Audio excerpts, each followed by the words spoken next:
Bismillahirrahmanirrahim. Assalamualaikum warahmatullahi wabarakatuh, dan salam sejahtera untuk kita semua. Perkenalkan, kami dari kelompok 4 mata kuliah evaluasi program pendidikan. Adapun anggota kelompok 4 diantaranya saya sendiri, Ayu Amalia, Nurpawanti, Wafik Asisa, dan Asri Fatih. Di sini saya mewakili kelompok 4 ingin memaparkan materi mengenai evaluator program pendidikan. Langsung saja, yang pertama yaitu evaluator program. Menurut Rusdi Ananda dan Tin Rafida, beliau memaparkan bahwa evaluator program adalah seseorang yang melakukan evaluasi atau yang memungkinkan terjadinya evaluasi. Atau dalam definisi lain, dimaknai bahwa evaluator program adalah pihak dalam hal ini individu, biasanya dapat berupa tim, yang melakukan evaluasi terhadap suatu program dan bertanggung jawab secara penuh terhadap hasil penilaian terhadap program yang dievaluasi. Selanjutnya yaitu jenis-jenis evaluator. Yang pertama yaitu evaluator internal. Evaluator internal adalah individu yang menjadi evaluator suatu program yang sekaligus merupakan salah seorang dari anggota dalam program tersebut. Individu yang berasal dari satuan program yang dievaluasi menjadi evaluasi internal memiliki kelebihan dan kelemahan tersendiri. Adapun menurut Rusdi Ananda dan Tin Rafida memaparkan kelebihan dan kekurangan evaluator internal.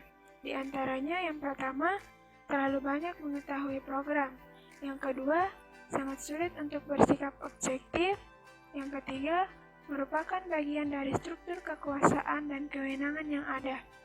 Dan yang keempat, mungkin didorong oleh harapan-harapan pribadi yang akan diperoleh.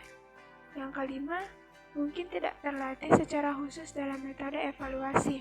Adapun kelebihannya yaitu akrab dan mengerti program tersebut dan dapat menafsirkan perilaku-perilaku dan sikap-sikap pribadi. Terus yang kedua, sudah dikenal orang yang terlibat dalam program sehingga tidak menimbulkan gangguan atau hambatan.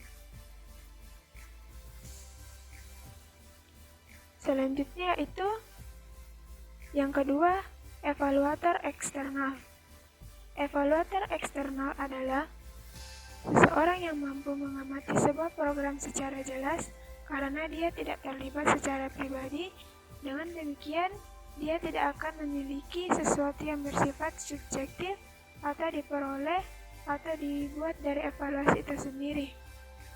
Adapun kelebihan dan kekurangan evaluator eksternal, di antaranya dapat melihat program dengan penglihatan segar, tidak terlihat secara personal, sehingga lebih mudah bersikap objektif, tidak termasuk dalam struktur kekuasaan yang ada, tidak memperoleh apa-apa dari program, tetapi mungkin memperoleh penghargaan dari evaluasi, terlatih dalam metode evaluasi, mungkin tidak mengerti program dan orang yang terlibat di dalamnya, dan yang terakhir, dapat menimbulkan kegelisahan karena staf program dan partisipan tidak mengetahui secara pasti motivasi seorang evaluator.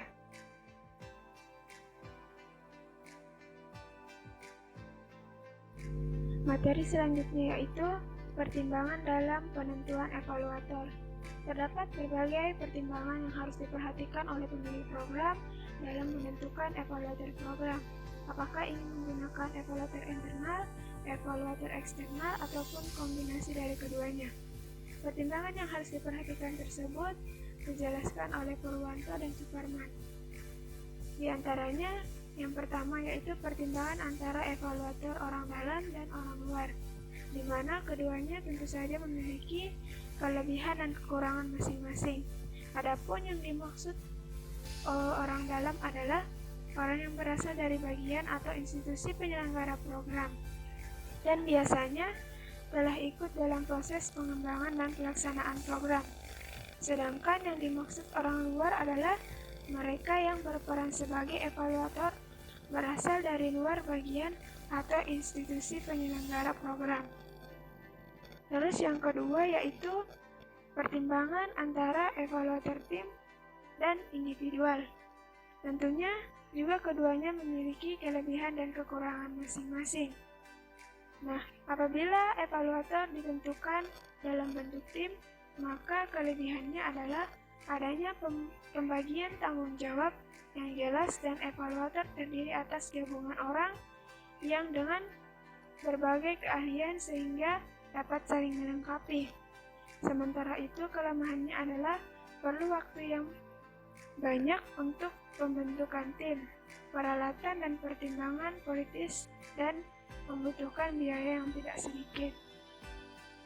Kemudian yang ketiga yaitu pertimbangan antara evaluator pekerja penuh dan pekerja paruh waktu, di mana juga masing-masing dari keduanya memiliki kelebihan dan kelemahan.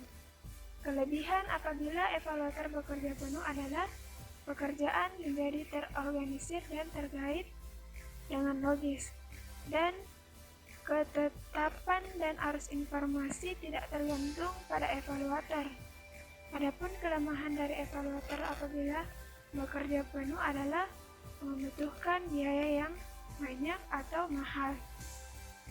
Dan apabila evaluator bekerja paruh waktu, kelebihannya adalah dapat melibatkan berbagai keahlian dalam waktu tidak terlalu lama dan dimungkinkannya penggunaan tenaga ahli dari luar. Sementara kelemahannya yaitu adalah kunjungan yang singkat, tidak memungkinkan untuk mempelajari permasalahan secara menyeluruh, dan biaya dan peralatan yang digunakan cukup banyak untuk penjadwalan. Terus yang keempat, pertimbangan antara evaluator amatir dan evaluator profesional,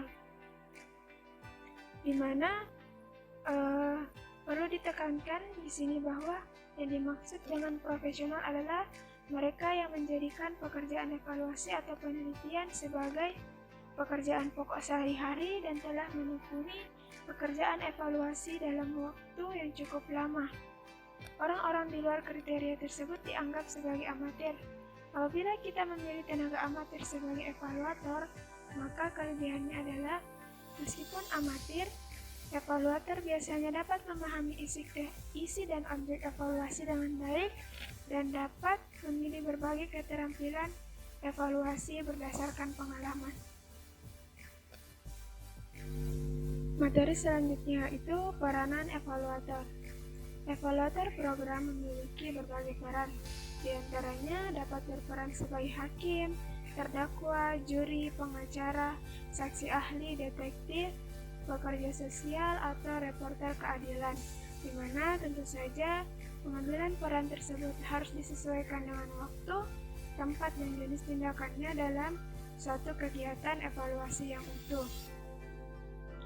Evaluator program menurut Tayyip Nafis dikutip dari Rusti Ananda dan Tin Rafida memiliki peran strategis, diantaranya yaitu sebagai penolong dan penasehat terhadap perencanaan dan pengembangan program. Yang kedua yaitu mungkin evaluator bertanggung jawab dan bertugas membuat pernyataan singkat tentang pengaruh umum dan pencapaian program. Dalam hal ini, evaluator harus menyiapkan laporan tertulis yang harus diserahkan kepada pemimpin atau direktur program. Laporan berisi tentang penjelasan program, pencapaian tujuan umum program, pencatatan hasil-hasil yang diharapkan, dan pembuatan perbandingan dengan program-program alternatif. Dalam hal ini, evaluator berperan sebagai evaluator sumatif. Terus materi selanjutnya yaitu syarat-syarat evaluator. Untuk dapat menjadi seorang evaluator program, harusnya memenuhi persyaratan-persyaratan yang telah ditentukan. Menurut sekian dikutip Arikonto dalam Rusti Ananda dan Tin Rafida menyebutkan karakteristik evaluator program, diantaranya yang pertama, evaluator hendaknya merupakan otonom, di mana evaluator hendaknya orang luar yang sama sekali tidak ada ikatan dengan pengambil kebijakan maupun pengelola dan pelaksana program. Yang kedua, ada hubungan baik dengan responden dalam arti dapat memahami sedalam-dalamnya watak, kebiasaan, dan cara hidup kalian yang akan dijadikan sumber data evaluasi. Yang ketiga yaitu tanggap akan masalah politik dan sosial. Yang keempat, evaluator harus berkualitas tinggi dalam arti jauh dari keahlian biasa. Yang kelima, menguasai teknik untuk memilih desain dan metodologi penelitian yang tepat untuk program yang dievaluasi. Yang keenam, bersikap terbuka terhadap kritik. Yang ketujuh, menyadari kekurangan dan keterbatasannya, serta bersikap jujur, menyampaikan atau menerangkan kelemahan dan keterbatasan tentang evaluasi yang dilakukan. Terus selanjutnya, bersikap pasrah kepada umum mengenai penemuan positif dan negatif. Berikutnya, bersedia menyebarkan hasil evaluasi. Untuk program yang penting dan menentukan hasil evaluasi, hanya pantas dilaporkan kepada pengambil keputusan dalam sikap tertutup atau pertemuan khusus. Terus, yang selanjutnya, hasil penelitian yang tidak secara eksplisit dinyatakan sebagai informasi terbuka sebaiknya tidak disebarluaskan atau merupakan sesuatu yang konfidensial. Terus yang terakhir, tidak mudah membuat kontrak.